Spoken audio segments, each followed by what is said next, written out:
Sebelum melanjutkan, jangan lupa subscribe dulu, terima kasih. Bab 566 Festival Bulan. 1000 manik-manik surga. Dengan harga itu pasti harta karun termurah yang dijual di tahap lelang terakhir malam ini. Namun, harga yang begitu rendah dianggap sebagai pemborosan oleh banyak orang. Jadi, wajar saja tidak akan ada yang melawan Chu Feng demi putra magma. Begitu saja, harta yang tak ternilai harganya, di mata Chu Feng, dengan mudah dibeli ke tangannya dengan harga 1000 manik-manik surga. Namun di mata orang luar, Chu Feng tampak lebih seperti orang bodoh. Beberapa bahkan merasa dia sakit jiwa, namun tidak ada yang tahu emosi Chu Feng saat ini. Terima kasih, tetua. Setelah pelelangan selesai, Chu Feng, dengan 1000 manik-manik surga, memperoleh putra magma, keanehan yang datang dari bawah tanah. Melihat boneka bayi merah menyala yang mengalir dengan kekuatan luar biasa di tangannya, hati Chu Feng benar-benar tak tertandingi kegembiraannya. Setelah menggenggamnya di tangannya, dia semakin yakin bahwa putra magma akan membantu kultivasinya tumbuh, dan sama sekali tidak ada masalah dalam membuat terobosan. Lagi pula, saat itu di makam kekaisaran, banyak kekuatan surga telah terkumpul di tubuhnya. Jujur saja, mereka benar. Putra magma adalah benda yang tidak menguntungkan. Apakah kau benar-benar akan mengambilnya?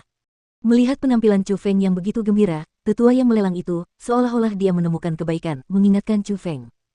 Jangan khawatir, tetua. Tentu saja aku tahu tentang putra magma, jadi aku tidak akan membelinya untuk koleksi. Jika Anda bertanya apa yang akan kulakukan dengan ini, itu bisa dipahami sebagai persiapanku untuk menghancurkannya sepenuhnya. Kata Chu Feng sambil tersenyum. Kau seorang spiritualis dunia. Mendengar kata-kata itu, secercah keheranan melintas di mata tetua itu, dan secercah keterkejutan tak dapat dielakkan dalam tatapannya ke arah Chu Feng. Kekuatan yang terkandung dalam putra magma itu sangat mengerikan. Kecuali jika itu adalah Raja Bela Diri, tidak ada seorang pun yang benar-benar dapat menghancurkannya. Satu-satunya cara untuk menghancurkannya adalah dengan membangun formasi penyegelan dan menyegel putra magma oleh seorang spiritualis dunia. Mereka menyebutnya menghancurkan, tetapi sebenarnya, itu hanya penyegelan. Oleh karena itu, tetua itu merasa bahwa Chu Feng adalah seorang spiritualis dunia, kalau tidak, kultivasinya tidak akan memungkinkan dia memiliki metode untuk menghancurkan putra magma. Dan menjadi spiritualis dunia, dimanapun, adalah pekerjaan yang sangat baik. Dengan kultivasi yang sama, mereka akan selalu berada di level yang lebih tinggi daripada yang lain, dan membuat orang lain memperlakukan mereka dengan lebih hormat. Aku memang seorang spiritualis dunia. Chu Feng tersenyum, tetapi karena Suru dan yang lainnya sedang menunggunya, dan terlebih lagi masih banyak orang yang saat ini menunggu untuk menukar barang-barang mereka, Chu Feng hanya mengucapkan beberapa kata sopan kepada tetua itu sebelum berbalik dan pergi.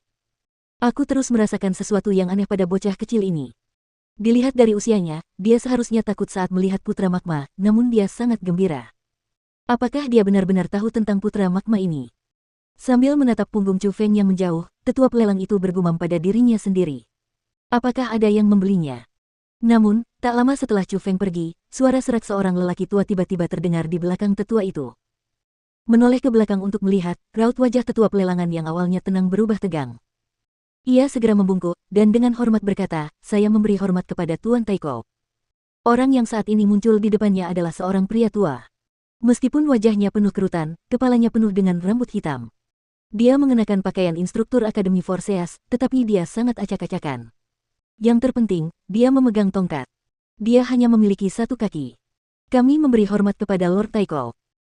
Pada saat itu, semua orang di lokasi itu di Akademi Empat Lautan, tidak peduli apakah itu tetua, atau murid, atau instruktur, semuanya memberi hormat dengan hormat, ketakutan muncul di wajah mereka.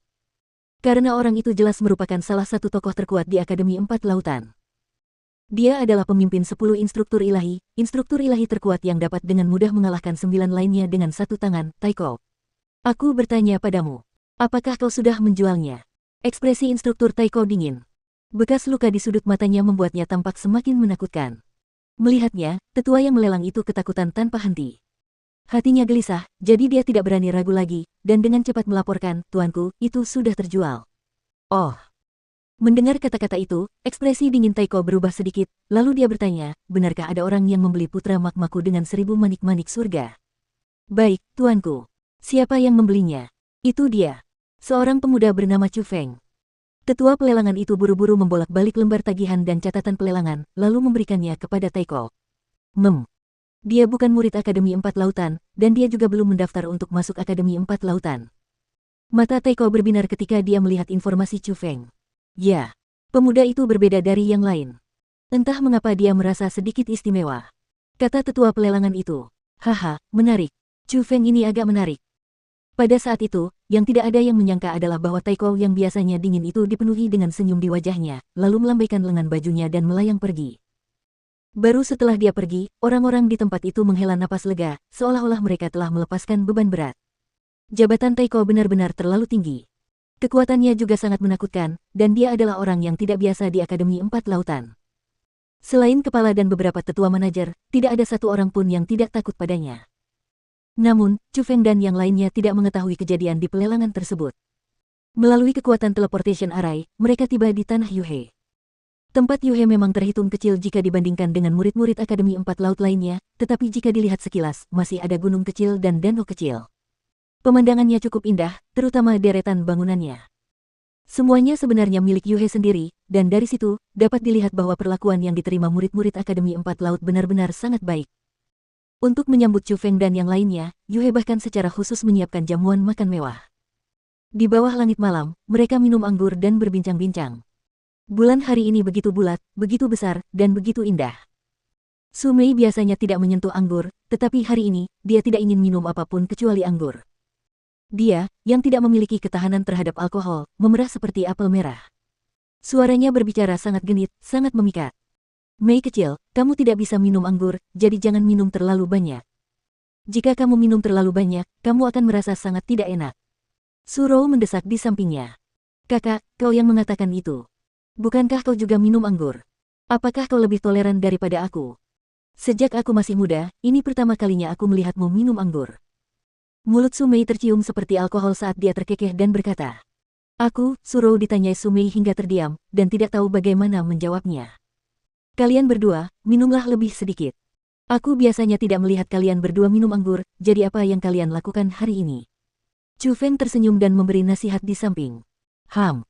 Namun setelah Chu Feng berbicara, yang ia dapatkan malah dua tatapan tajam dari kedua saudari itu. Hal itu membuat Chu Feng benar-benar bingung, dan sedikit malu.